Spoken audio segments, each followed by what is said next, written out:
Hi, welcome to IWM बस। हाय। कितना अलग लग रहा है बिग बॉस के घर के बाद आने बहुत अलग लग रहा है। 5 महीने हो गए, देखा नहीं था आजू बाजू में क्या हो रहा है। बहुत डिफरेंट लग रहा है। सबसे ज़्यादा क्या मिस कर रहे हो? बिग बॉस के घर के अंदर हाँ। बिग बॉस का घर ही मिस कर रही हूँ। अभी सबसे ज़्यादा ऐसा कुछ है नहीं, ज़्यादा सब एवरीथिंग Yeah. लाइक या great thing for me, like huge opportunity and या जो फैन फॉलोइंग इतनी बढ़ गई है, इतना काफ़ी कुछ चेंज हो गया है, तो उसके बारे में क्या बोलना चाहोगे? कितना सारा प्यार मिल रहा है आपको? टचवुड बहुत प्यार मिल रहा है।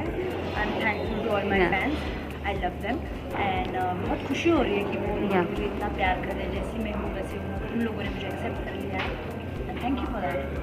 ओके, सो निक्की, हमने जैसे कि फिनाले में देखा कि आपका थोड़ा कॉन्फिडेंस टूटता हुआ नज़र आया, हाँ। सो उस पर क्या बोलना चाहोगे? इतना आपने एक्सपेक्टेशन नहीं रखा था, बट स्टार्टिंग में जब हमने निक्की को देखा था तो वो निक्की का दावा था कि वो बिग बॉस जीत कर जाएगी, पर ऐसा क्या हो गया कि नो कॉन्फिडेंस ही टूट गया? जब स्टार्टिंग में आई थी तो मेरा यही था कि मैं ही जीतूंगी। मैं हाँ। अपने ऊपर किसी को रखती नहीं थी, लेकिन जब मैं एलिमिनेट होके वापस आई तब मेरा कॉन्फिडेंस बहुत वीक हुआ, लो हुआ, इमोशनल ब्रेकडाउन हुआ। क्योंकि घर में ऐसे बहुत सारी चीज़ें हुई, दोस्ती में दरार आने लगी, गाली गलौज लोग करने लगे, इतना डीमोटिवेट मुझे करने लगे। तो मेरा कॉन्फिडेंस, यार it's genuine, it's human nature. Yeah. आपको इतना कोई डोमिनेट करेगा तो 1% तो आपको कॉन्फिडेंस लूज़ करोगे ना। हिम्मत हार गई थी और फिर मेरे को ऐसा, मतलब जब आप कम वोट से बाहर गए थे हाँ। तभी मतलब मैं टूट गई थी कि यार कम वोट्स की वजह से मैं बाहर चली गई। Very heartbreaking. थोड़ा थोड़ा कॉन्फिडेंस डाउन होते गया। फिर वीकेंड्स को डांट मिलती थी, तब तो और ही हम ये हो जाते थे। Nikki and the Rubina was the one जो सबसे ज़्यादा डांट खाए हैं इस सीज़न में। सो क्या बोलना चाहोगे वीकेंड के बार के बारे में? आप हमेशा एक टारगेट बन चुकी थी। सलमान खान सर से भी वो आए भी थे, बेडरूम क्लीन भी किया, और उस समय भी आपको सबसे ज़्यादा सुनना पड़ा था। बट मुझे लगता है this is all a lesson. या उन्होंने आके जो बेड साफ किया था, मुझे लगता है ये सब उन्होंने हमारी आंखें खोल दी है कि किसी भी काम को कम नहीं समझना है। Everything should be equal. और रुबीना और मुझे तो पता होता था कि हमें ही सबसे ज़्यादा डांट मिलने वाली है। We used to be prepare कि डांट खानी है, कुछ नहीं बोलना है, जी सर एक्सेप्ट कर लेनी है, हमारी गलती है, उसमें डिबेट नहीं करना है सर के साथ। और जो बोलते हमारे अच्छे के लिए बोलते, फ्यूचर में आगे काम आएगा उसी के लिए बोलते, तो हम लोग एक्सेप्ट कर लेते थे। ओके, सो जब हमने स्टार्टिंग में जो निक्की को देखा था, हाँ। वो रूबीना और अभिनव की दुश्मन थी। You can say the Nalla Nalla word was you, आपसे ही स्टार्ट हो गया था। सो बट ऐसा क्या एक चेंज आपने अपने अंदर लाया जिससे वो दोनों आपके काफ़ी ही करीबी दोस्त बन गए? पहले मैंने उन्हें कभी पसंद नहीं किया था, क्योंकि मेरे दोस्त कोई और थे। जब हाँ। मैं वापस आई मैंने उनके साथ वक्त गुजारा, कुछ जाना, और उन लोगों ने मुझे पसंद किया।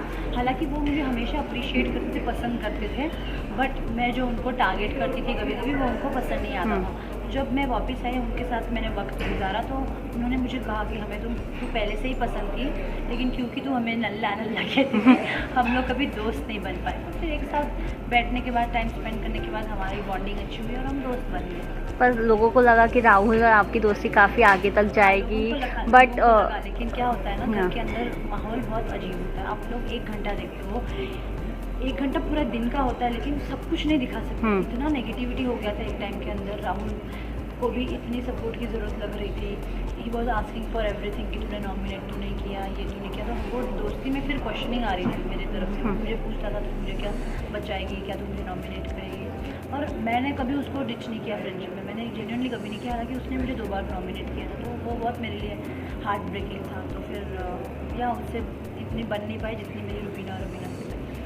और अभी भी आपके और राहुल में वही ग्लिचेस है फ्रेंडशिप को लेकर? अभी मालूम नहीं, अभी राहुल के बारे में कुछ मालूम नहीं, लेकिन रुबीना और अभिनव जान और आपको हमेशा लव एंगल में लिया जाता था। क्या अभी भी जान और आपकी कनेक्शन है outside the big boss house? अभी भी हम दोस्त हैं, हम बातचीत तो रोज ही करते हैं। या और जब आपके लिए कितना शॉकिंग था जब जान आपके कनेक्शन बनकर आए थे घर में as a family member week में? बहुत खुश थी, मतलब I thank him a lot. काफ़ी बार मैंने उसे बताया, जताया कि तू मेरे लिए कितना इम्पोर्टेंट है।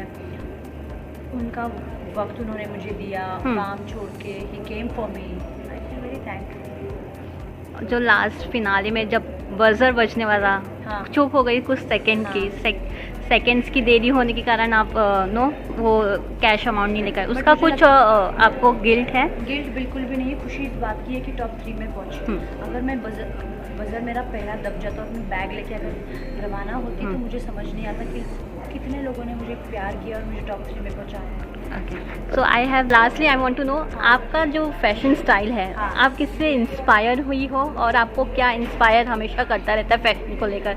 बिकॉज बिग बॉस सीजन 14 में सबसे ज़्यादा स्टाइलिंग आपकी पसंद की गई थी। Thank you so much. तो मेरा style I think so it was very unique. मैंने किसी को कॉपी नहीं किया, No. But if in actresses if you ask me, मैंने प्रियंका चोपड़ा का स्टाइल बहुत एडमायर किया है। I Yeah. Love the way she carry any outfit.